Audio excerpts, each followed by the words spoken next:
Hello everyone. Welcome to my class Literary Lessons and Essays. இன்னைக்கு கிளாஸ்ல நம்ம பார்க்க போறது The Age of Shakespeare. இதை நம்ம எலிசபெத்தன் ஏஜ் அப்படின்னு சொல்லுவோம்.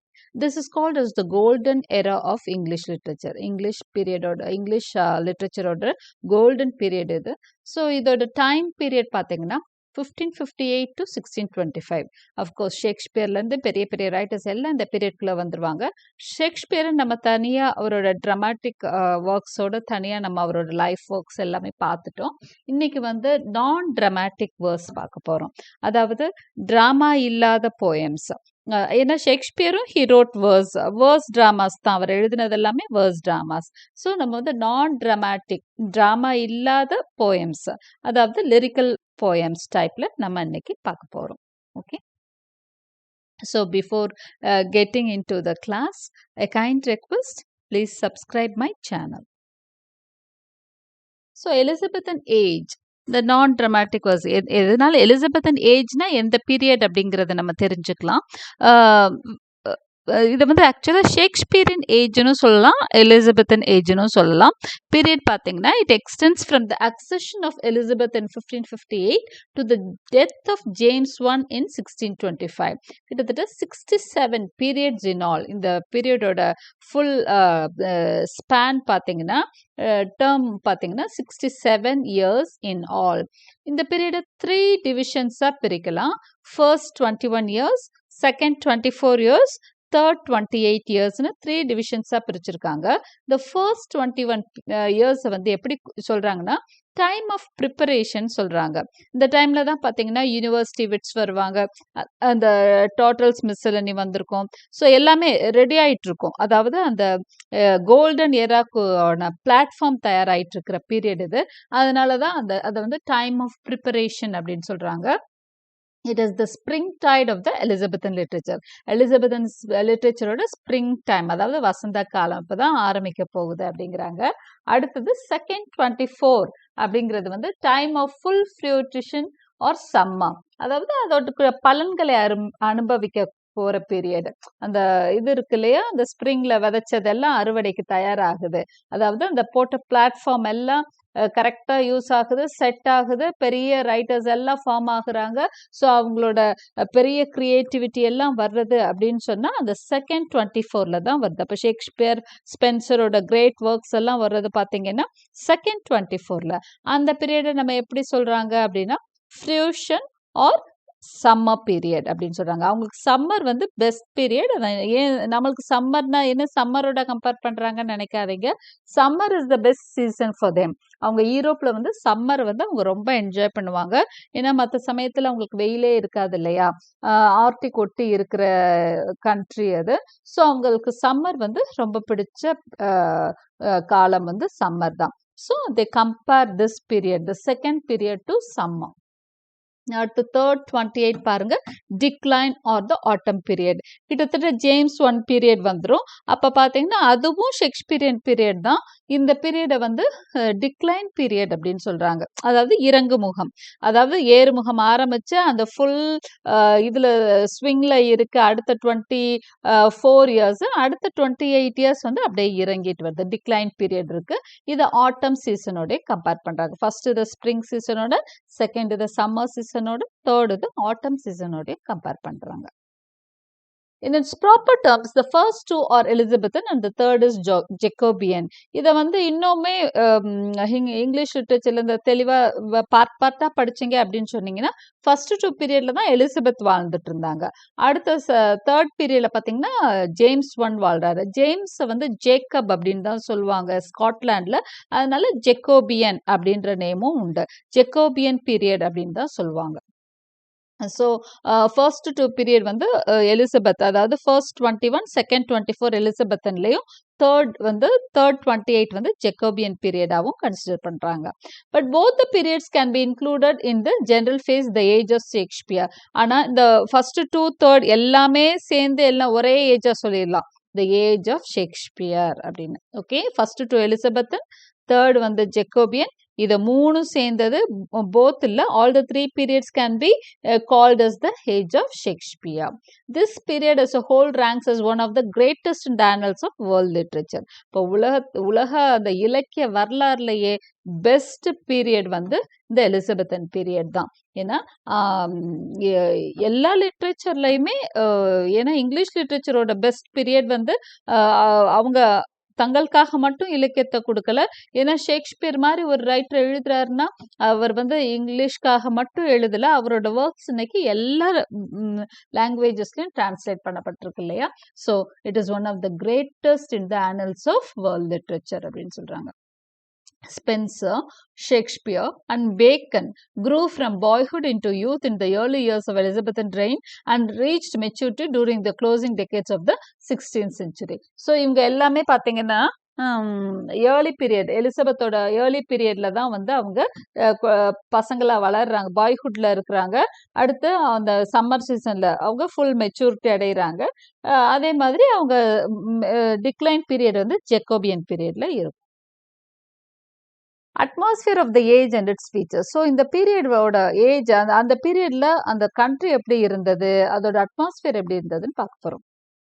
An era where influences were everywhere at work. It helped in expanding thought, stirred the feelings, dilated the imagination, and it nourished and stimulated the genius. அதாவது influences எந்த இடத்துலையும் இலக்கியத்துக்கான influence தூண்டுகோல் எல்லா இடத்துலையுமே இருந்ததுன்றாங்க. It helped in expanding thought, ஒருத்தரோட அறிவை விசாலமாக்குறதுக்கான எல்லா விஷயங்களும் எலிசபெத்தன் ஏஜ்ல வந்து மக்களுக்கு ஈஸியா கிடைச்சது. ஃபீலிங்ஸை ஸ்டிர் பண்ற விஷயம் கிடைச்சது. அதாவது பிரச்சனைகள் எல்லாமே குறைஞ்சிருச்சு.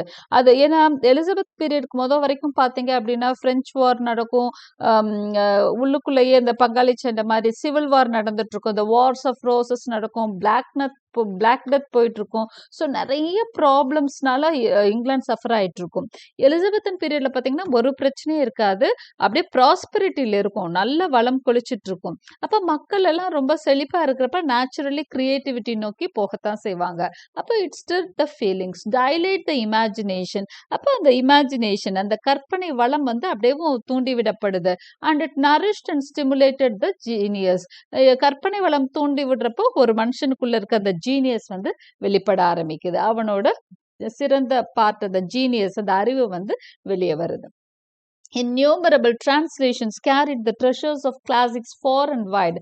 டிரான்ஸ்லேஷன்ஸ், நிறைய டிரான்ஸ்லேஷன்ஸ். யூரோப்ல ஆக்சுவலா இங்கிலாந்துல மட்டும்தான் ஒர்க்ஸ் வந்து இங்கிலீஷ் தான் புது லாங்குவேஜ்னு சொல்றதை விட அதுதான் டெவலப்பிங் லாங்குவேஜ். ஆல்ரெடி பாத்தீங்கன்னா கிரீஸ், ரோம், லாட்டினும் கிரீஸ், பிரெஞ்சு இதெல்லாம் வந்து வெல் டெவலப்ட் லாங்குவேஜஸ். அங்கெல்லாம் நிறைய லிட்ரேச்சர்ஸ் ஆல்ரெடி வந்து இருந்தது. அரிஸ்டாட்டில் மாதிரி பெரிய ரைட்டர்ஸ் கிரீஸ்ல இருக்கிறாங்க. அதே மாதிரி இட்டலிலையும் நிறைய ரைட்டர்ஸ் இருந்தாங்க. ஸோ அந்த கண்ட்ரில எல்லாம் லிட்ரேச்சர் வந்து ரொம்பவே கிளாசிக் லிட்ரேச்சர் நல்லாவே இருந்தது. ஸோ இந்த கிளாசிக் லிட்ரேச்சர் எல்லாமே பிரிண்டிங் மெஷின் வந்துட்டதுனால ஒரு 100 இயர்ஸ் அரௌண்ட் தான் இங்க ரினைசன்ஸ் பீரியட்ல தான் பிரிண்டிங் மெஷின் வருது. எங்கன்னா யூரோப் ஃபுல்லா. ஸோ பிரிண்டிங் மெஷினோட ஹெல்ப்னால நிறைய டிரான்ஸ்லேஷன்ஸ் அவைலபிளா கிடைக்குது, சீப்பாவும் கிடைக்குது. மக்களுக்கு வந்து பிரிண்டிங் மெஷின்ஸ் வந்ததுக்கு அப்புறம் புக்ஸ் வந்து ரொம்ப ஈஸிலி அவைலபிளா இருக்கு. ஸோ இதுவும் ஒரு தூண்டுகோலா அமையுது. It was said that the breeze was dusty with the pollen of Greece, Rome and of idli.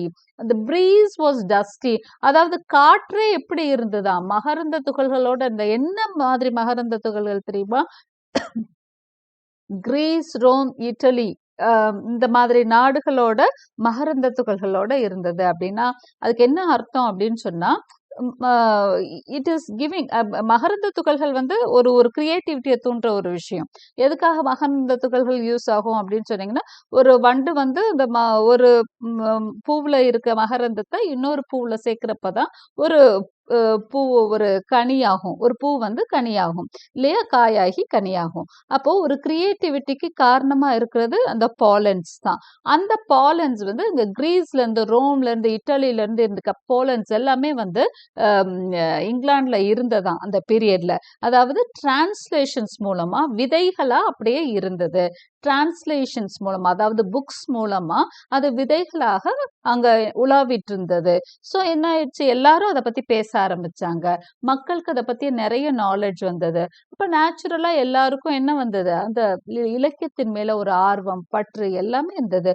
So நேச்சுரலாவே அந்த அட்மாஸ்பியரே இலக்கியத்துக்கு ஏற்றதான சூழல் தான் இருந்தது. பாருங்க, general spirit of the age was an appetite for literature.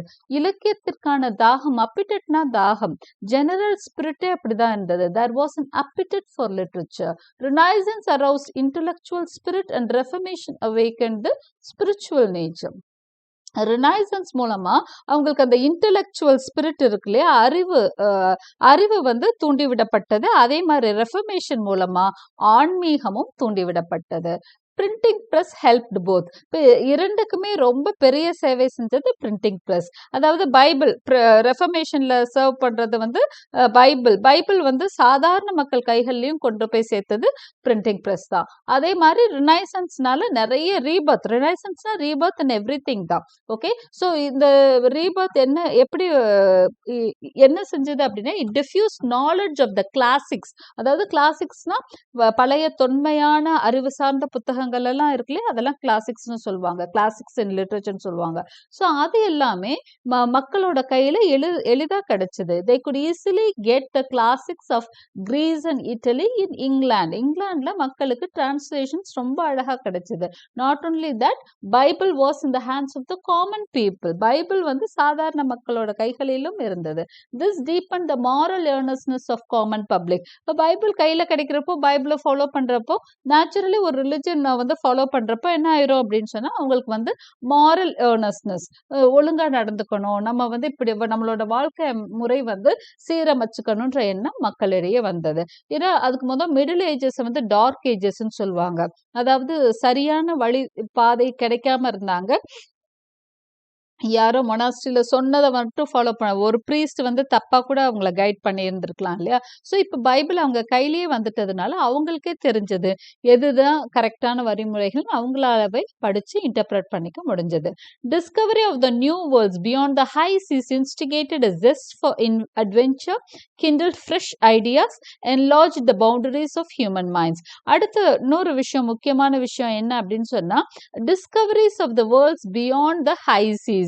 Elizabethan பீரியட்ல தான் பயங்கரமா மெரைன் அட்வென்ச்சர். ஏன்னா இது கண்டுபிடிக்கப்பட்டது எது அப்படின்னு சொன்னா, இந்த மெரைன் கேம்பஸ் அப்படின்னு சொல்லுவாங்க இல்லையா, அது கண்டுபிடிக்கப்பட்டு கொஞ்ச நாள் தான் ஆயிருக்கு. ஸோ நிறைய அட்வென்ச்சர்ஸ், நிறைய, அதாவது கப்பல்கள் மூலமா அடுத்தடுத்து நிறைய கண்ட்ரிஸ் புதுசா கண்டுபிடிக்கிறாங்க. டிஸ்கவரி பண்ணப்படுத்த நிறைய கண்ட்ரிஸ் வந்து உலகத்துக்கு, அவங்க எல்லாம் இங்கிலாண்டும் யூரோப்பும் தான் உலகமே நினைச்சிட்டு இருந்தவங்களுக்கு வந்து நிறைய கண்ட்ரிஸ் பியாண்ட் இருக்கு அப்படிங்கிறது, அட்வென்ச்சர்ஸ் நிறைய, அந்த தீர செயல்கள் புரியணுன்ற எண்ணத்தை ஏற்படுத்துது, ஃப்ரெஷ் ஐடியாஸ் உங்களுக்கு கொடுக்குது. ஸோ ஹியூமன் மைண்டுக்கு வந்து ஒரு பவுண்டரி எல்லாம் கிடையாது, விசாலமா நிறைய விஷயம், அவங்க பிடிச்ச விஷயங்களை செய்யறதுக்கான நிறைய ஆப்பர்ச்சுனிட்டிஸ் வந்து உங்களுக்கு கிடைச்சிட்டு இருக்கு. The general prosperity of the country was increasing. அப்ப நேச்சுரலா அந்த கண்ட்ரில வந்து அதான் பிரச்சனைகள்லாம் குறைஞ்சிட்டு இருக்கு, ப்ராஸ்பெரிட்டி அதிகமாகுது, வளம் வந்து கூடிட்டு இருக்கு. England enjoyed internal peace for the first time after many years. பல வருடங்கள், பல நூற்றாண்டுகளுக்கு அப்புறம் இங்கிலாந்துல இன்டர்னல் பீஸ் இருந்தது. அந்த நாட்டுக்குள்ள அமைதி நிலவியது ரொம்ப காலத்துக்கு அப்புறம். அதாவது பிசிக்கலாவும் மென்டலாவும், அதாவது எதை சொன்ன, பிளேக் மாதிரி டிசீசஸும் அட்டாக் பண்ணல, வாரும் இல்ல. ஸோ எலிசபெத் பீரியட்ல நாட்டோட அட்மினிஸ்ட்ரேஷனும் சூப்பரா இருந்தது. அதே மாதிரி everything was fine there. An intense feel for patriotism was another feature of the age. அது மட்டும் இல்ல, மக்களுக்கெல்லாம் தங்கள் நாட்டு மேல அப்படி ஒரு பற்று இருந்தது. என் நாடு தான் என் உலகத்திலே சிறந்த நாடு அப்படின்ற ஒரு கர்வமும் அவங்க கிட்ட இருந்தது, ப்ரைட் இருந்தது, பேட்ரியாட்டிசம் இருந்தது, நாட்டுப்பற்று ரொம்ப அதிகமா இருந்தது. A keen interest on England's past, pride in England's greatness, அது எல்லாமே அவங்க கிட்ட இருந்தது. இங்கிலாண்டோட பாஸ்ட் பத்தி தெரிஞ்சுக்கணும்னு நினைச்சாங்க, கர்வம் இருந்தது, ப்ரைட் இன் இங்கிலாண்ட்ஸ் கிரேட்னஸ். ஏன்னா இங்கிலாந்து அப்பதான் பக்கத்துல இருக்க கண்ட்ரிஸோட மெர்ச்சன்டைஸ் ஆரம்பிக்குது, பிடிக்க ஆரம்பிக்குது, எக்ஸ்பாண்ட் பண்ண ஆரம்பிக்குது தன்னோட எம்பையரை. ஸோ இது வந்து they have a fried for their country. என்னோட நாடு இதுன்னு சொல்றதுல அவங்களுக்கு ஒரு கர்வம் இருந்தது. லாயல்டி டு இங்கிலாண்ட்ஸ் குவீன், அது இன்னொரு ஃபீச்சர். நாட்டோட அவங்க குவீன் தான், அவங்களோட அரசி தான் வந்து அவங்களோட ஃபர்ஸ்ட் உமன் இல்லையா அந்த நாட்டுக்கு அரசி. அவங்க தான் எப்படி அப்படின்னு சொன்னா divine right of king or குவீன்னு சொல்லுவாங்க. கடவுளோட தூதுவர் மாதிரி தான் அவங்கள பார்ப்பாங்க. அவங்க சொன்னா அவங்களுக்கு மறு பேச்சே கிடையாது. இப்போ லாயல்ட்டி இருந்தது, ஃபுல் சரண்டர் இருந்தது மக்கள் கிட்ட, குவீன் கிட்ட. குவீன் என்ன சொன்னாலும் அவங்க கேட்பாங்க. It was an age in which men lived intensely, thought intensely and wrote intensely. So இந்த ஏஜ் எப்படி டிஸ்கிரைப் பண்ணியிருக்காரு தெரியுமா ஹட்சன்? இந்த ஏஜ்ல வந்து மென் வந்து ரொம்ப அப்படியே இன்டென்ஸா எல்லாத்தையுமே ஃபீல் பண்ணி சந்தோஷமா வாழ்ந்தாங்க, தீர்க்கமா யோசிச்சாங்க, நல்ல தீர்க்கமா நல்ல சிந்தனைகளோட எழுதினாங்க, எல்லாமே தெளிவா இருந்தது அப்படின்னு சொல்றாரு. Elizabethan poetry before Spencer. So நம்ம வந்தாச்சு, எங்க முக்கியமான ஆத்தருக்கு வந்தாச்சு. நான் ட்ராமாட்டிக் வேர்ஸ்ல நம்மளுக்கு முக்கியமான ஆத்தர் அப்படின்னு சொன்னா முக்கியமான போயட் யாருன்னா எட்மண்ட் ஸ்பென்சர். அவருக்குள்ள வந்துட்டோம். ஸோ நம்ம என்னென்ன பார்த்துட்டோம், அந்த பீரியட் எதுன்னு பார்த்துட்டோம், 3 டைப்ஸா அந்த பீரியடை பிரிக்கலான்னு பார்த்துட்டோம். அதுக்கப்புறம் அந்த சூழல் எப்படி இருந்தது, எதனால இந்த பீரியட் கோல்டன் பீரியடா அமைஞ்சது அப்படின்றதுக்கான ரீசன்ஸ் நம்ம பார்த்தோம். இப்போ எலிசபெத்தன் poetry பிஃபோர் ஸ்பென்சர், ஸ்பென்சருக்கு முதல் அவங்க poetry எப்படி இருந்ததுன்றத பார்க்குறோம். The publication of Spenser's Shepherd's Calender in 1579 started the opening of the golden age of Elizabethan literature. So Elizabethan லிட்ரேச்சரை ஆரம்பிச்சு வைக்கிறது அப்படின்னு சொன்னா 1579ல ஸ்பென்சரோட ஷெஃபர்ட்ஸ் கேலண்டர். ஓகே, இந்த போயம் அவர் எழுதினோன்னு தான் அது அவங்களுக்கு தெரியுதோ இல்லையோ நம்ம பின்னாடி வர கிரிட்டிக்ஸ் அதை தான் ஸ்டார்டிங் பாயிண்டா நோட் பண்றாங்க. Before that work the best poetry could be found in the contribution of Thomas Sackville, Lord Buckhurst's work entitled A Mirror for Magistrates. Okay, இதுக்கு முதல் ஒரு நல்ல போயம் அப்படின்னு சொன்னா பெருசா எதுவும் கிடையாது. in a total dismissal இன்னைக்கு அப்புறம் ஒரு நல்ல கான்ட்ரிபியூஷன் சொன்னா ஒரு ஒர்க் வந்தது, ஒரு அதாவது கலெக்ஷன் ஆஃப் போயம்ஸோட ஒரு ஒர்க் வந்தது. அதை யாரு எடிட் பண்ணாங்கன்னா தாமஸ் சாக்வெல். அவர் வந்து லார்ட் பக்ஹர்ஸ்ட். தாமஸ் சாக்வெல், லார்ட் பக்ஹர்ஸ்ட், அதாவது அந்த பதவியை ஒரு பிரபுவா இருந்தாரு. பக்ஹர்ஸ்ட்ன்ற இடத்தோட பிரபுவா இருந்த தாமஸ் சாக்வெல் எழுதின மிரர் ஃபார் மேஜிஸ்ட்ரேட்ஸ், இந்த ஒர்க் தான் பெஸ்ட் போயட்ரியா சொல்லலாம். ஷெஃபர்ட்ஸ் கேலண்டருக்கு முன்னாடி வந்த போயட்ரியில இதுதான் பெஸ்ட் ஒர்க். இப்போ we have come to Spenser. Edmund ஸ்பென்சருக்கு வந்துட்டோம். அவரோட லைஃப் பாருங்க. He was born in London in 1552. He was educated at Merchant Taylors School and Cambridge. School வந்து Merchant Taylorsல, யூனிவர்சிட்டி வந்து கேம்பிரிட்ஜ். இன்ஃப்ளூயன்ஸ் அப்போ அவரோட பீரியட்ல பாத்தீங்கன்னா ப்ராட்டஸ்டன்ட் ஸ்பிரிட் அதிகமா இருந்தது. கேத்தலிசிசம் வந்து கிட்டத்தட்ட வேரோட ஒழிக்கப்பட்டு வந்துட்டு இருக்குது இங்கிலாந்துல. ப்ராட்டஸ்டானிசம் வந்து தான் அதிகமா தலைச்சு ஓங்கிட்டு இருக்கு.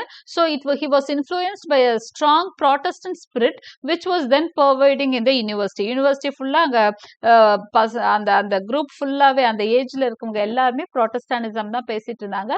அந்த ஸ்பிரிட் தான் போயிட்டு இருந்தது. He became a household of the Earl of Leicester. லெய்செஸ்டர்ன்ற ஒரு பிரபுவோட வீட்டுல ஒரு ஒர்க்ல ஒரு ஜாப்ல வந்து ஸ்பென்சர் வந்து சேர்றாரு.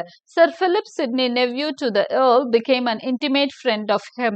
ஓகே, அங்க போய் என்ன பண்ணிட்டாரு, ஸ்பென்சருக்கு பெஸ்ட் ஃப்ரெண்ட். ஏன்னா இவர் ஒரு நல்ல கற்பனை வளம் மிக்கவர், நல்லா எழுதக்கூடியவர் அப்படிங்கிறதுனால அந்த ஏர்லோட நெஃப்யூ, அக்கா பையனோ அண்ணன் பையனோ யாரோ ஒருத்தர், சர் பிலிப் சிட்னி, அவர் வந்து இவருக்கு க்ளோஸ் ஃப்ரெண்ட் ஆகிறாரு.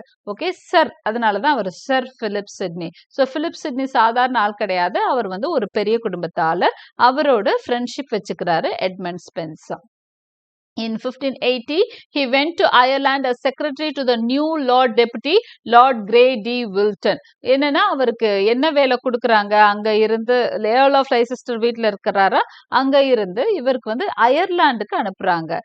என்னவா அனுப்புறாங்கன்னா ஒரு செக்ரட்டரி அனுப்புறாங்க, ஒரு பிரபுக்கு செக்ரட்டரி. அங்க இருக்கிற lord deputy lord Grey de Wilton, அவருக்கு டெபுட்டியா அயர்லாண்டுக்கு அவர் வந்து அனுப்பி வைக்கப்படுறாரு. இது அவருக்கு வந்து பிடிக்காத வேலை, வேற வழி இல்ல, அவர் ஏத்துக்கிட்டாரு. ஏன்னா அது கவர்மெண்ட் சர்வீஸ்ல இருந்ததுனால. But he did not like to go to Ireland. ஏன்னா அயர்லாந்து மக்களை அவருக்கு பிடிக்கவே இல்லை. ஆனா அவங்க கூட தான் அவர் வாழ வேண்டியதா இருந்தது. அவரோட மீதி வாழ்க்கை எல்லாமே அது அவருக்கு கொஞ்சம் பிடிக்காத வாழ்க்கை. Most of the remaining part of his life he spent in miserable exile as he loathed the Irish people. லோத்னா வெறுக்கிறது. ஸோ ஐரிஷ் மக்களை வெறுத்ததுனால ஐரிஷ் நாட்டில் அவர் இருந்ததை எக்ஸைல் மாதிரி நினைச்சாரு. நாடு கடத்தப்பட்டவன் மாதிரி அவர் ஃபீல் பண்ணார். He was continuously defeated in securing a place in English court. ஆனா அவருக்கு என்ன ஆசைன்னா எப்படியாவது இங்கிலீஷ் கோர்ட்டுக்கு வந்துடணும், இங்கிலாந்துக்கு வந்துடணும்னு பார்த்தாரு. இங்கிலீஷோட அரசவை, அதாவது இங்கிலாந்து அரசவைக்குள்ள நுழைஞ்சிடணும்னு பார்த்தாரு. அது அவருக்கு முடியவே இல்லை. He found his relief in writing the Faerie Queene. சரி, அதை தீர்த்துக்கிறதுக்காக Faerie Queene எல்லாம் எழுதினாரு. அப்பவாவது குவீன், ஏன்னா குவீன் தான் அதுல ஒரு மெயின் கேரக்டரா அவர் வந்து அல்லிகரிக்கலா குவீன் எலிசபெத்தை தான் அங்க போர்ட்ரே பண்ணியிருப்பாரு. எப்படியாவது அவங்களோட மனசுல இடம் பிடிக்கணும்னு அதெல்லாம் செஞ்சிருப்பாரு. In October 1598, a rebellion broke out in Tyrone where he was living. டைரோன்ங்கிறது நார்தர்ன் அயர்லாந்துல இருக்கக்கூடிய ஒரு ஏரியா. இவர் அங்கதான் வாழ்ந்துட்டு இருந்தாரு. சோ அந்த இடத்துல ஒரு ரிபெலியன், ஒரு பெரிய புரட்சி வெடிச்சது. ஐரிஷ் மக்கள் வந்து ஒரு பெரிய புரட்சி உண்டாக்குனாங்க. His castle was fired by an infuriated mob. ஒரு அதாவது ஒரு சண்டை, ஒரு பெரிய புரட்சி எல்லாம் நடக்கிறப்போ கூட்டம் கட்டுக்கடங்காம இருக்கிறப்போ என்ன நடக்குதுன்னே தெரியாது. மாப் கேரக்டர்னு இருக்கும், கூட்டம் சேர்ந்துட்டா என்ன பண்ணுவாங்கன்னே தெரியாது. சோ அந்த மாதிரி ஒரு இன்ஃபியூரியேட்டட் மாப் என்ன பண்ணிட்டாங்கன்னா அவரோட கோட்டையை வந்து, அவர் வாழ்ந்துட்டு இருந்த வீட்டை வந்து கொளுத்திட்டாங்க. அவரும் அவரோட ஃபேமிலியும் பேர்லி எஸ்கேப்ட் வித் லைஃப்ஸ், தப்பிச்சோ பொழைச்சோ, உயிர் பொழைக்க வச்சா போதும், உயிர் பொழைச்சா போதுன்ற மாதிரி தப்பிச்சு அவர் வந்து ஓடி வந்தாரு, இங்கிலாந்துக்கு வந்தாரு. அவரோட எல்லா சொத்துக்களையும் இழந்து இங்கிலாந்துக்கு வர்றாரு. Failing in health, crushed in spirits. அப்படியே உடம்பும் மோசமா போச்சு, மனசும் மோசமாயிடுச்சு. மனசுல அந்த கான்பிடன்ஸ் லெவல் எல்லாம் குறைஞ்சிருச்சு. இன்னும் நம்ம என்ன பண்ண போறோம்ன்ற தைரியம் இழந்துட்டாரு. crushed in spirits. He reached London at the end of the year 1598. 1598ல வர்றாரு. On 16th January 1599 he died in an inn at Westminster. அப்போ ஒரு மாசம் 2 மாசம் கூட வாழல. அயர்லாந்துல இருந்து வந்து ரொம்ப மிக சொற்ப நாட்கள்லயே அவர் வந்து இறந்துட்டாரு. So this is the life of Edmund, the great poet Edmund Spenser. ஏன்னா நம்ம ஸ்பென்சரை பத்தி சொல்றப்போ சொல்வாரு, யாரு, பென் ஜான்சன் சொல்லியிருப்பாரு, த போயட்ஸ் போயட் அப்படின்னு சொல்லியிருப்பாரு. கவிஞர்களுக்கெல்லாம் கவிஞனவன், அதுதான் அதுக்கு அர்த்தம். ஸோ அப்பேற்பட்ட போயட், எந்த போயட்டுக்கும் அவரு தான் போயட்.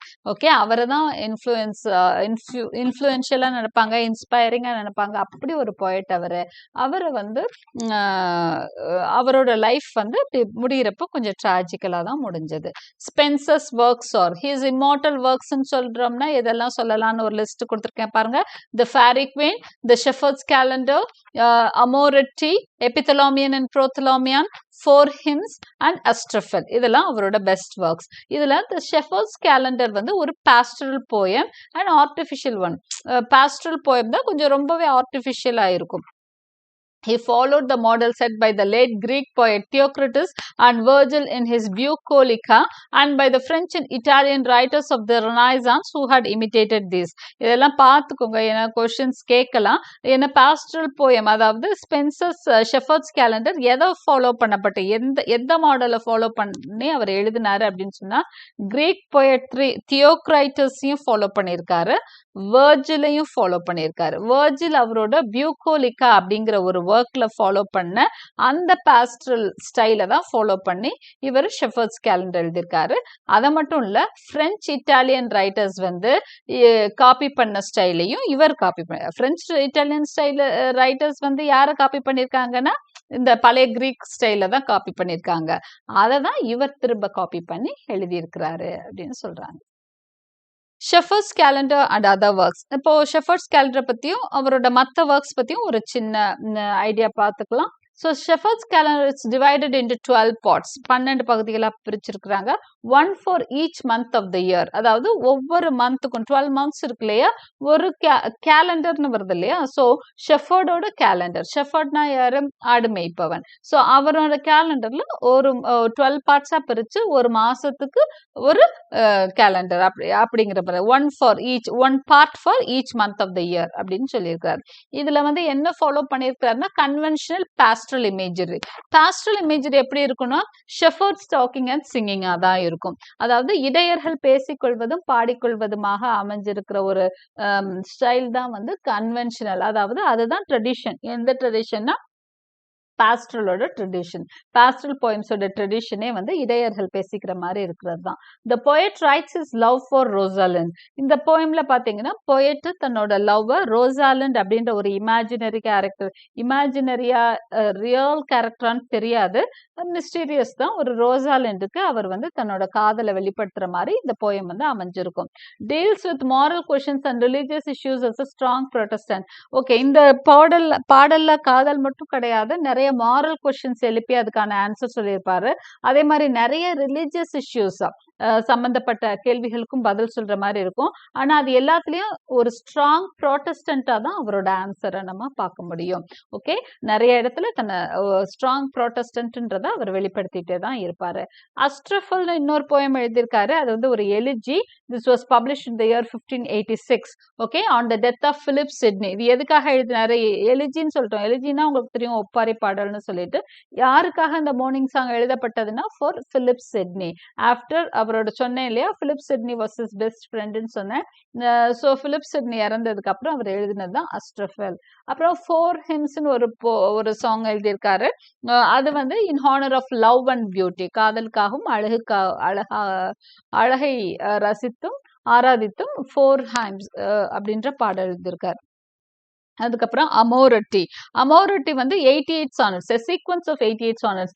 அப்ப வந்து சானட்ஸ் எல்லாம் சீக்வன்ஸா தான் வரும், அப்படி தனித்தனியாலாம் வராது, ஒரு குரூப் ஆஃப் சானட்ஸ் சேர்ந்து தான். இப்போ அஸ்ட்ரஃபல் அண்ட் ஸ்டெல்லான்னு இவர் எழுதியிருப்பாரு, யாரு அப்படின்னு சொன்னா உங்களுக்கு பிலிப் சிட்னி எழுதியிருப்பாரு, அது 108 இருக்கும். நம்ம ஷேக்ஸ்பியர் எழுதியிருக்க சானட்ஸ் பாருங்க 154 இருக்கும். அமோரட்டி பாத்தீங்கன்னா 88 சானட்ஸ். அப்போ அதை நம்பர்ஸ் தெரிஞ்சு வச்சுக்கோங்க. நம்ம அமோரட்டியோட சீரீஸ்ல வந்து 88 சானட்ஸ் இருக்கும். நம்பர்ஸ் தெரிஞ்சுக்கோங்க, 88 சானட்ஸ். அப்போ இது வந்து பெட்ரார்கன் ஸ்டைல்ல எழுதியிருக்கிறாரு. எந்த ஸ்டைல் ஃபாலோ பண்ணி எழுதியிருக்கிறாருன்னா பெட்ரார்கன். அப்ப கிட்டத்தட்ட எல்லாருமே பெட்ரார்கன் ஸ்டைல் தான் எழுதுவாங்க until Shakespeare started writing sonnets. Okay, Shakespeare அந்த சானட் ஸ்டைல மாத்திர வரைக்கும் எல்லா பெட்ரார்கன் ஃபார்ம் தான் ஃபாலோ பண்ணியிருப்பாங்க. ஓகே, இந்த போயம்ல வந்து அவர் என்ன வெளிப்படுத்தியிருக்கிறாரு, அதோட தீம் என்ன அப்படின்னா his love for Elizabeth boil. இவர் லவ் பண்ற ஒரு பொண்ணு. இங்க இதுல கூட ஒரு கேர்ள்கான லவ், ஆனா இந்த கேர்ள் பத்தி நம்மளுக்கு எந்த ஐடென்டிட்டியும் தெரியல. So she is mysterious. இது வந்து நிஜமாலேயே அவர் லவ் பண்ண, ரொம்ப ட்ரூவா he loved Elizabeth Boyle. So he wrote in this Amoretti as a poem for love. Love போயமா தான் அவர் எழுதியிருக்கிறாரு on behalf of Elizabeth Boyle, whom he married in 1594. 1594ல எலிசபெத் பாயில அவர் கல்யாணமும் பண்ணிக்கிறாரு. He wrote Epithalamion to celebrate his marriage with her. அதே போய்ட் வந்து எபித்தலாமியானா எழுதியிருக்காரு. அமோரட்டி வந்து மேரேஜுக்கு முன்னாடி எழுதினாரு. எபித்தலாமியன் வந்து அந்த மேரேஜ் கல்யாணம் முடிஞ்சதுக்கு அப்புறம் செலிப்ரேட் பண்றதுக்காக எழுதினது எபித்தலாமியன். அப்ப மேரேஜ் போயம் தான் Epithalamion. Finest of his minor poems சொல்றாங்க. ஏன்னா அதுல 386 ஆர் சம்திங் தான் அதோட லைன்ஸ் இருக்கும். ஸோ சின்ன போயம் தான் கம்பேரிட்டிவ்லி. ஸோ அவரோட மைனர் போயம்ஸ்ல ரொம்ப பியூட்டிஃபுல் போயம். ஏன்னா ஃபேரி குவீன் கொஞ்சம் ரொம்பவே பெருசு. So Epithalamion is one of the finest of his minor poems அப்படின்னு சொல்லுவாங்க. By common consent the noblest wedding hymn in the language. அதாவது எல்லாரும் ஒத்துக்கொள்ளப்பட்ட விஷயம் என்னன்னா இதுதான், இங்கிலீஷ் லாங்குவேஜ்லயே best wedding song, best the noblest wedding hymn in the language is Epithalamion. Faerie Queene. Now we have come into Faerie Queene. Faerie Queene உங்களுக்கு தெரியும், Magnum ஓப்பஸ் of Spencer. அவரோட கிராண்ட் ஒர்க் மேக்னம் ஓப்பஸ் அப்படின்னா grand work அப்படின்னு சொன்னா பெரிய work, இல்லைன்னா அவரோட huge success அப்படின்னு பாத்தீங்கன்னா ஃபேரி குவீன். ஃபேரி குவீன்னால தான் அவர் நம்மளுக்கு ரொம்பவே அறியப்படுறது வந்து ஃபேரி குவீன்னால. It is a fragment. ஆனா நம்மளுக்கு கிடைச்சிருக்கிறது ஒரு பாதி தான் கிடைச்சிருக்கு, ஃபுல் ஸ்டோரி நம்மளுக்கு கிடைக்கல, ஒரு அவுட்லைன் மாதிரி தான் கிடைச்சிருக்கு. ஏன்னா ஹீ ப்ரொஜெக்டட் 12 பார்ட்ஸ். 12 பார்ட்ஸ் வந்து அவரோட எய்ம் இருந்தது. ஆனா 6 தான் வந்து பப்ளிஷ் ஆச்சு. 1 வந்து அவர் அவரோட லைஃப் டைம்ல 6 பப்ளிஷ் ஆயிடுச்சு. 7th was published after his death. According to his plan, each of the books should be independent and self-contained. அவரோட பிளான் படி ஒவ்வொரு புக்கும் இண்டிபெண்டா தான் இருக்கணும். அதாவது அதுக்குள்ள ஒரு கதை, அதுக்குள்ளேயே முடிவு வந்துடும். ஆனா ஏதோ ஒரு தொடர்ச்சி, ஒரு விஷயம் மட்டும் தான் அந்த எல்லா 12 பார்ட்ஸுக்கும் ஒரு விஷயம் மட்டும் என்ன பண்ணும், கனெக்ட் பண்ணும். மற்றபடி எல்லாமே இண்டிவிஜுவலா தான் இருக்கும்.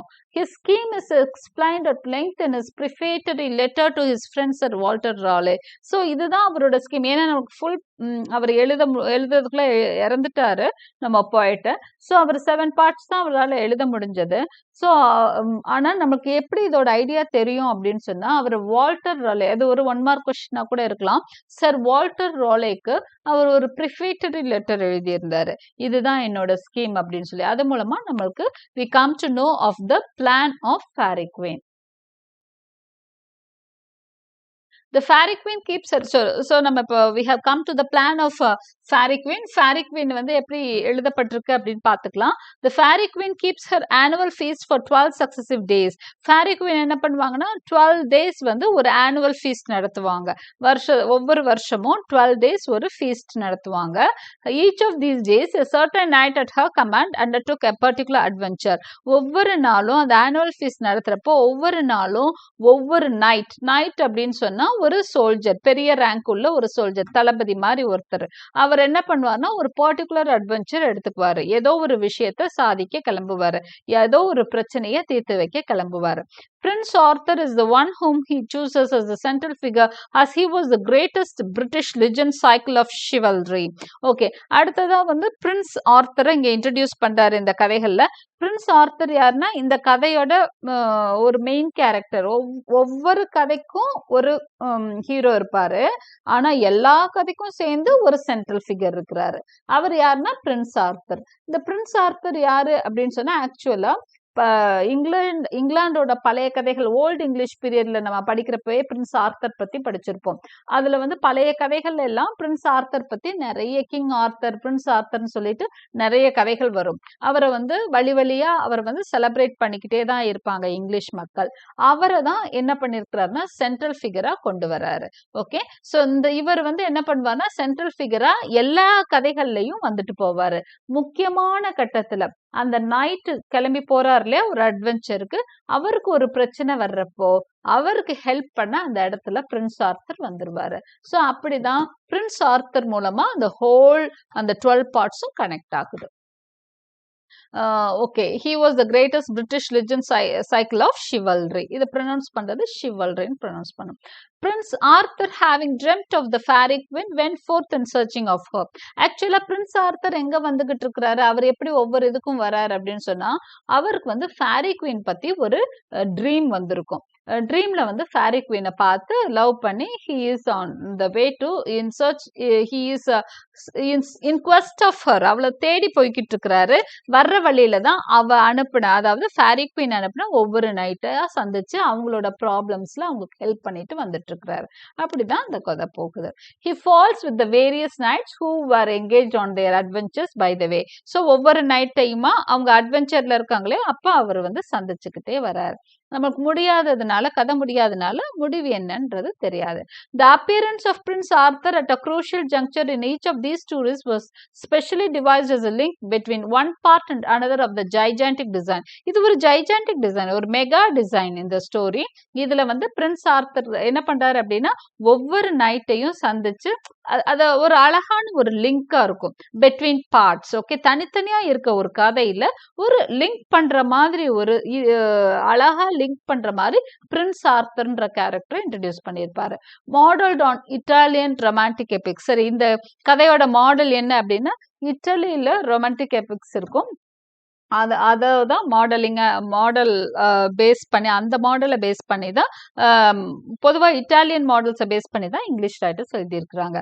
Various elements of chivalry, giants, dragons, dwarfs, wizards, knights of superhuman prowess and courage were some of the features of the book. இந்த புக்கோட ஸ்பெஷல் கேரக்டர்ஸ் அப்படின்னு பாத்தீங்கன்னா இந்த மாதிரி கேரக்டர்ஸ் எல்லாம் நிறைய வரும். நிறைய chivalry, அதாவது ரொம்ப வீர தீர செயல்களை செய்யறதுதான் chivalry. Okay, various elements of chivalry, giants பார்க்கலாம். பெரிய ஜெயண்ட்ஸ், பெரிய உருவங்கள் கொண்ட மனிதர்களோ வித்தியாசமான உருவங்களோ வரும். டிராகன்ஸ் வரும், டுவார்ப்ஸ் குள்ளர்கள் வருவாங்க, விசர்ட்ஸ் வருவாங்க, சூனியக்காரங்க வருவாங்க, knights of superhuman prowess, அதாவது சோல்ஜர்ஸ், சூப்பர் ஹியூமன் பவர் உள்ள, அதாவது எக்ஸ்ட்ராடினரி பவர். நம்ம ஹீரோஸே சிலப்போ சூப்பர் ஹியூமனாக தான் இருப்பாங்க, நம்ம சினிமா ஹீரோஸ் கூட. அந்த மாதிரி பவர் உள்ள நைட்ஸை பார்க்கலாம், கரேஜியஸ் ஆட்களை பார்க்கலாம். இதெல்லாம் வந்து ஃபேரி குவீனோட இம்பார்ட்டன்ட் கேரக்டரிஸ்டிக்ஸா பார்க்குறோம். Spenser's genius was fed by Reformation and the culture of the Renaissance, so he has surpassed his Italian master Ariosto, who wrote only to amuse. His work is inspired by a high moral and religious aim. So இவர் தன்னோட master யார் எடுத்துக்கிறாரு அதையும் பார்த்துக்கோங்க. One word question. Spenser consider Ariosto as his Italian master as his role model. Okay, so அவரோட master அவர் எடுத்துக்கிறது Ariosto. Okay, அரியோஸ்டோ கூட அவர் வந்து அவரோட ரீடர்ஸ்க்கு அம்யூஸ் பண்ண, என்டர்டெயின் பண்ண தான் எழுதினாரு. ஆனா ஸ்பென்சர் வந்து என்டர்டெயின் மட்டும் பண்ணல, ஒரு ஹை மாரல் ரிலிஜியஸ் எய்மோட எழுதினாரு. ஸோ அவரோட மாஸ்டரையும் சர்பாஸ் பண்றாரு, அவரை பைபாஸ் பண்ணி போறாரு, அவரை ஓவர்டேக் பண்ணிடுறாரு. அவரோட மாஸ்டரை விட ஒரு பெஸ்ட் ஸ்டூடெண்டா ஸ்பென்சர் வந்து தன்னையே வெளிப்படுத்திக்கிறாரு. Faerie Queene is a didactic romance. அதாவது ரொமான்ஸ் தான் என்னன்னா எல்லா மசாலாவும் கலந்த ஒரு கலவை தான் ரொமான்ஸ். லவ் இருக்கும், லவ் மெயினா இருக்கும். அந்த லவ்க்காக நிறைய சண்டைகள், வித்தியாசமான நம்ம குகையில வந்து ஹீரோயின் அடைச்சிருப்பாங்க, அதை தேடி போவாரு, அந்த மாதிரி எல்லாம் நடக்கிறது எல்லாமே ரொமான்ஸ் தான் இது. ஆனா டைடாக்டிக் ரொமான்ஸ். ஏன் டைடாக்டிக் அப்படின்னா ப்ரீச் பண்றது, ஒரு அறிவுரை சொல்றது தான் didactic. So Faerie Queene is a didactic romance. He treats his story as moral vehicles of his lessons. Vehicles நம்ம சொல்லுவோம், ஆக்சுவலி அது proper pronunciation vehicles. Okay, he treats his stories as moral vehicles of his lessons. அவரோட stories எல்லாமே ஒரு moral வெஹிக்கிள்ஸா தான் வச்சுக்கிறாரு. ஒரு அறிவுரை சொல்ற கதைகளா தான் அவரோட ஸ்டோரிஸை நம்ம எடுத்துக்கலாம். He carries out his purpose by turning romance into allegory. Allegorical ஸ்டோரிஸா மாத்திடுவாரு. வேற ஒரு அல்லிகரின்னா உங்களுக்கு தெரியும்னு நினைக்கிறேன், மறைமுகமா இன்னொரு கதையை சொல்றதுதான் அல்லிகரி. His 12 knights or types of 12 cardinal virtues of Aristotle's philosophy.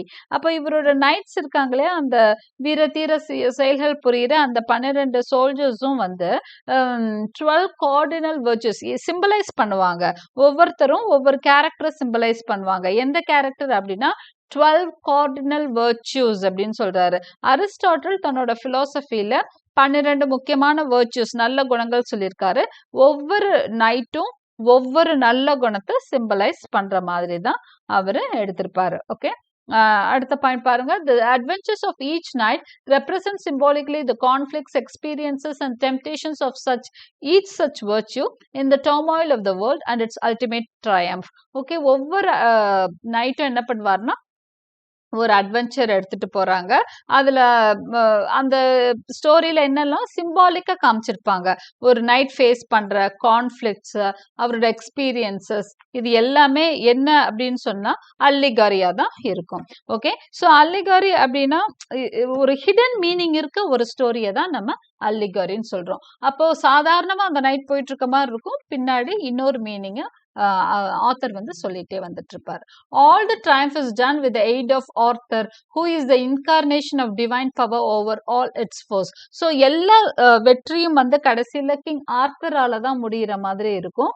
King ஆர்த்தரோட power, அதாவது ஆர்த்தரை வந்து நம்ம அந்த இடத்துல ஒரு மெயின் கேரக்டர் எடுத்துட்டாலும் டிவைன் பவராகவும் அல்லிகரிக்கலா பார்த்துக்கலாம், இன்டர்பிரட் பண்ணிக்கலாம். எப்படின்னா ஆர்த்தர்ன்றவர் காட் மாதிரி, ஒவ்வொரு அந்த நல்ல கேரக்டருக்கும் என்ன வேணும், ஒரு நல்ல காடோட ஒரு துணை இருக்கிறப்போ அதால பெரிய விஷயங்களை சாதிக்க முடியும் அப்படின்ற மாதிரி சொல்லியிருப்பாரு. The first book contains the legend of the Knight of the Red Cross who stands for holiness. First புக்ல பாத்தீங்கன்னா legend of the Knight of the Red Cross பார்க்கிறோம். Okay, first story it is about the story of Red Cross Knight. இவர் பார்த்தீங்க அப்படின்னு சொன்னா எதை symbolise பண்றாரு இந்த ரெட் கிராஸ் நைட் அப்படின்னு சொன்னா ஹோலினஸ் சிம்பலைஸ் பண்றாரு. ஹோலினஸ்னா தெரியல, புனிதமான விஷயத்த அவரு சிம்பலைஸ் பண்றாரு. செகண்ட் புக்ல வந்து சர் கயான் அப்படின்ற லிஜெண்ட் யார பத்திய கதைன்னா ஃபர்ஸ்ட் ஸ்டோரியில கதை வந்து ரெட் கிராஸ் நைட் பத்தியது. செகண்ட் ஸ்டோரியோட கதை வந்து சர் கயான் பத்தியது. சர் கயான் எதை வந்து சிம்பலைஸ் பண்றாருன்னா டெம்பரன்ஸ்.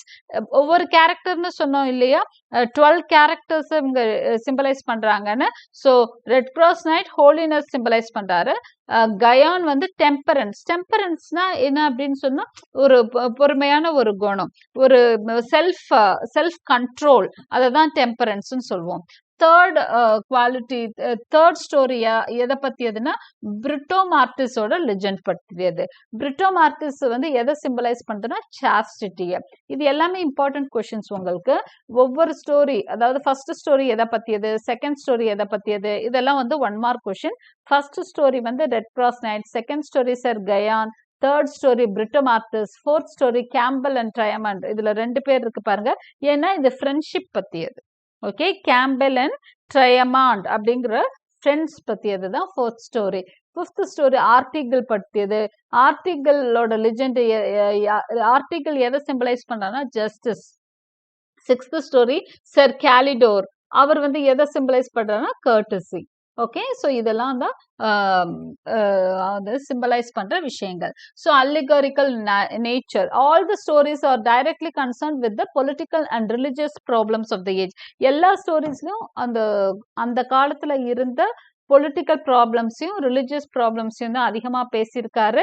அடுத்ததா ஃபர்ஸ்ட் புக்ல பாத்தீங்கன்னா ரெட் கிராஸ் நைட் வந்து என்ன பண்ணுவார் அப்படின்னா, லேடி உனா அப்படிங்கிற ஒரு பெரிய பணக்கார பெண்ணோட அம்மா அப்பாவை ஒரு டிராகன் கடத்தி கொண்டு போய் வச்சிருக்கோம். ஒரு பிரேசன் கேசல்ல, ஒரு கோட்டையில அடைச்சு வச்சிருக்கோம். அந்த பெண்ணோட கஷ்டத்தை உணர்ந்து அதை காப்பாத்த போறதுதான் ரெட் கிராஸ் நைட்டோட ஸ்டோரி. அவர் ஹோலினஸ்க்காக சிம்பலைஸ் பண்றவர் தான் red Cross night. As general allegory, this story represents the work of true religion in rescuing humanity from the power of the great dragon Saturn. சரி, அல்லிகரிக்கலா இந்த ஸ்டோரி எதை சொல்ல வருது அப்படின்னு சொன்னா, இந்த ஸ்டோரி வந்து ட்ரூ ரிலிஜியன் மனுஷனை வந்து சாட்டன் கிட்ட இருந்து காப்பாத்துது அப்படிங்கிற விஷயத்தை தான் இந்த ஸ்டோரி வந்து அல்லிகரிக்கலா சொல்லுது.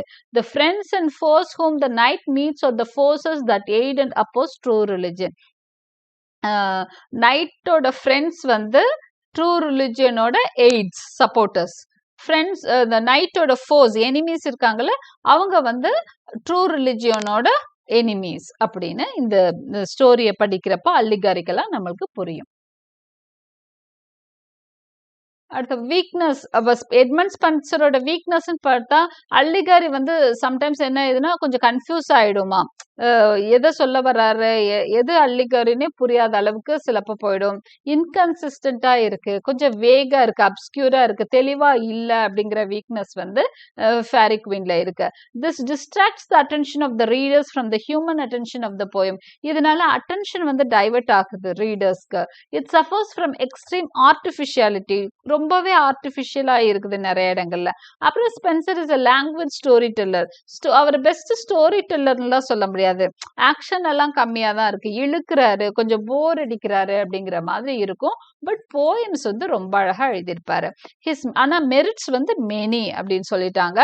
எ வண்டர்ஃபுல் சென்ஸ் ஆஃப் பியூட்டி இருக்கு அவர்கிட்ட, எ ஸ்பிளெண்டட் பிக்டோரியல் பவர் இருக்கு. His work is filled with a noble moral. Pictorial பவர்னா அவரை டிஸ்கிரைப் பண்றப்போ நம்ம கண்ணு முன்னாடி அந்த சீன் அப்படியே வந்துடும், அதுதான் பிக்டோரியல் பவர். ஸ்பிளெண்டட் பிக்டோரியல் பவர் அவரால் அவரோட வேர்ட்ஸ் மூலமா கொடுக்க முடியும். His work is filled with a noble moral spirit. ஒரு நல்ல தூய்மையான எண்ணங்களோட எழுதியிருப்பாரு. He employed a dialect of his own and made it archaic. அவர் வந்து ஒரு ஸ்பெஷலான ஒரு டயலாக்ட உருவாக்குனார் அவரோட இந்த ஃபேரி குவீனுக்காக. உருவாக்கி அதை வந்து ஒரு தொன்மையான ஒரு கிளாசிக்கல் ஸ்டைலா மாத்துறாரு. He invented his own stanza. எப்படி ஷேக்ஸ்பியர் அவருக்குன்னு அவர் எழுதணும்னா ஷேக்ஸ்பியரியன் ஸ்டான்ஸான்னு ஒன்று ஃபார்ம் ஆச்சோ, அதே மாதிரி ஸ்பென்சரியன் ஸ்டான்ஸான்னு ஒன்று இருக்கு. இவர் எழுதுற ஸ்டைல வந்து ஸ்பென்சரியன் ஸ்டான்ஸான்னு சொல்லுவாங்க. அது வந்து ஒரு 9 லைன் ஸ்டான்ஸா. அதோட ரைம் ஸ்கீம் பாருங்க, ஏபி ஏபி பிசி பிசிசி. ஸோ இதெல்லாம் 1 மார்க் கொஸ்டின். இவரோட ஸ்பென்சரியன் ஸ்டான்ஸாவோட ரைம் ஸ்கீம் பாருங்க, A B A B B C B C C. அந்த கடைசியா சி அப்படின்னு ஒண்ணு சொல்றோம் இல்லையா, அதுதான் லாஸ்ட் லைன். அதுக்கு பேர் வந்து அலெக்சாண்ட்ரன் அப்படின்னு ஒரு தனி பேர் அதுக்கு கொடுக்குறாங்க. இதெல்லாமே 1 mark questions. Okay, the last line of a Spenserian stanza is called Alexandrine. ஏன்னா it is a 6 iambic feet instead of 5. இதுல வந்து பொதுவா iambicனா 5 feet இருக்கும். இதுல வந்து 6 iambic 6 feet இருக்கும். இந்த iambicல 6 feet இருக்கும். He deserves the title the poet's poet. So இப்பேற்பட்ட ஒரு ஆள poetன்ற அந்த பட்டத்துக்கு மிகவும் தகுதியானவரே அப்படின்னு சொல்லி நம்ம என்ன பண்றோம்னா ஸ்பென்சரை பத்தி விஷயங்களை நம்ம முடிச்சுக்கிறோம். மத்த poets அப்படின்னு ஒரு சும்மா 2 slides இருக்கு, அதை மட்டும் பாத்துருங்க. நியூமரஸ் மைனர் poets இருந்தாங்க அந்த பீரியட்ல. ஆனா இம்பார்ட்டன்ட் ஆர் மென்ஷன் ஹியர். ரொம்ப இம்பார்ட்டன்டான ரைட்டர்ஸை மட்டும் நம்ம இங்க மென்ஷன் பண்றோம். டோட்டல்ஸ் மிஸ்ஸலனி வந்தோன்னே நிறைய பேர் அதை ஃபாலோ பண்ணி எழுத ஆரம்பிச்சிடுறாங்க. ஓகே, எல்லாரும் டோட்டல்ஸ் மிஸ்ஸலனியை ஃபாலோ பண்ணி எழுத ஆரம்பிச்சிடுறாங்க. த பாரடைஸ் ஆஃப் டெயின்டி டிவைசஸ்னு ஒரு சாங் வருது. A Handful of Pleasant Delights and Arbor of Amorous Devices and England Helicon. இதோட இயர்ஸ் எல்லாம் பார்த்துக்கோங்க. இதெல்லாம் முக்கியமானது. டோட்டல்ஸ் மிஸ்ஸலனி எப்படி ஒரு கலெக்ஷன் ஆஃப் போயம்ஸோ அது மாதிரி தான் இது எல்லாமே collection of poems. Okay, so இந்த இயர்ஸ் பார்த்துக்கோங்க. First one Paradise of Dainty Devices, a Handful of Pleasant Delights and Arbor of Amorous Devices, England Helicon. Okay, அடுத்ததா இட்டாலியன் சானட் மாடல் தான் வியாட் அண்ட் சர்ரே. இங்கிலாந்துக்குள்ள யார் கொண்டு வர்றாங்க Italian Petrarchan மாடல்னா Wyatt and Surrey. இவங்க 2 பேர் தான் பெட்ரார்கன் மாடலை இங்கிலாந்துக்குள்ள கொண்டு வர்றவங்க. இவங்க எழுத ஆரம்பிச்சோன்னே எல்லாரும் நிறைய சானட்ஸ் எழுதுறாங்க. அது சீக்வன்ஸா, அதாவது ஒரு சானட் தனியாலாம் எழுத மாட்டாங்க. ஒரு தீம் எடுத்துட்டு அதுல நிறைய பாடல்கள் 50 பாடல் 100 பாடல்னு எழுதுறது. ட்ரோட் இன் sequences, many try their hands in sonnets. Sonnets நிறைய பேர் ட்ரை பண்ணாங்க. அதுல முக்கியமான சானட்ஸ் எல்லாம் இங்க கொடுத்துருக்கே பாருங்க. ஸ்பென்சர் நம்ம ஆல்ரெடி பார்த்தோம் இல்லையா, அமோரட்டி ஒரு sonnet sequence of 88. Sidney Astrophel and Stella வந்து 108 வரும். ஷேக்ஸ்பியர் சானட்ஸ் 154 வரும். டேனியல்ஸ் டீலியா, அது தெரியல நம்பர்ஸ் கொடுக்கல. டிரேட்டன்ஸ் ஐடியா, இதெல்லாம் நோட்டபிள் சானட்ஸ். ஓகே, அடுத்ததுதான் last slide of this poems with national fervour. இந்த பீரியட்ல ஒரு முக்கியமான ஜான்ராவும் வந்தது. என்ன மாதிரி போயம்ஸ் வந்ததுன்னா நேஷனல் ஃபர்வரோட, அதாவது பேட்ரியாட்டிசமோட சில பாடல்கள் எழுதுனாங்க. அது ஒரு ஜானரா வந்தது. இதுல முக்கியமான சாங்ஸ் அப்படின்னு சொன்னா William Warner's Albion's England. ஆல்பியன்ஸ் England வந்து நோவாஸ் ஆர்க்ல இருந்து அந்த பிரசன்ட் அப்ப இருந்த இங்கிலாந்து வரைக்கும் ஒரு ஃபுல் ஹிஸ்டரிய வந்து பாடியிருப்பாரு. அதுதான் William Warner's Albion's England. Samuel Daniel வந்து சிவில் வார் பத்தி எழுதியிருப்பாரு. The civil war between the civil war between the two houses. யார் யாருக்கு இடையில சிவில் வார் நடந்ததுன்றத நீங்க எப்பவும் தெரிஞ்சுக்கணும். The house of Lancaster and York. Lancaster கவுண்டிக்கும் யார்க் கவுண்டிக்கும் இடையில தான் சிவில் வார் நடக்கும். Michael Drayton wrote The Battle of Agincourt, The Barons' War, England's Heroic Epistles and Polyolbion. Okay, இதுதான் மைக்கேல் ட்ரைட்டனோட poems on national fervour. So இதுதான் இன்னொரு genre of poems. இதெல்லாம் முடிஞ்சிருச்சு. கிட்டத்தட்ட நம்ம we have come to the end of the non-dramatic verses of Elizabethan period. Towards the end of the age, a new kind of poetry was beginning with John Donne. கிட்டத்தட்ட decline of poem வந்தப்போ ஒரு புது kind of poetry அங்க ஆரம்பிக்குது. அப்ப இருந்த மக்கள் ரசிக்கல. 20th செஞ்சுரியில தான் அதுக்கு வந்து ஒரு ரசிகர் கூட்டம் உருவாச்சு. அதை ஆரம்பிச்சு வச்சது, அந்த போய்ட்ரி ஸ்டைல ஸ்டார்ட் பண்ணது யாருன்னா ஜான் டன். ஓகே, ஸோ உங்களுக்கு தெரிஞ்சிருக்கும் அது எந்த போய்ட்ரினா மெட்டபிசிக்கல் போய்ட்ரி. அது ஒரு குரூப் ஆஃப் போயட்ஸ் ஜான் டன்ல ஆரம்பிச்சு ஒரு 7-8 பேர் எழுதினது தான் மெட்டபிசிக்கல் போய்ட்ரி. இது இந்த டிக்ளைன் ஆஃப் போய்ட்ரியில நம்ம படிக்கிறோம். Okay, so with this we come to the end of Elizabethan era or the Shakespearean era. Shakespearean age தான் சொல்லணும். ஏன்னா Elizabethan age, Jacobean age ரெண்டும் சேர்ந்து the age of Shakespeare, non-dramatic verse இன்னைக்கு கிளாஸ்ல நம்ம பார்த்திருக்கோம். Hope you liked my explanations. Like and subscribe for more such videos.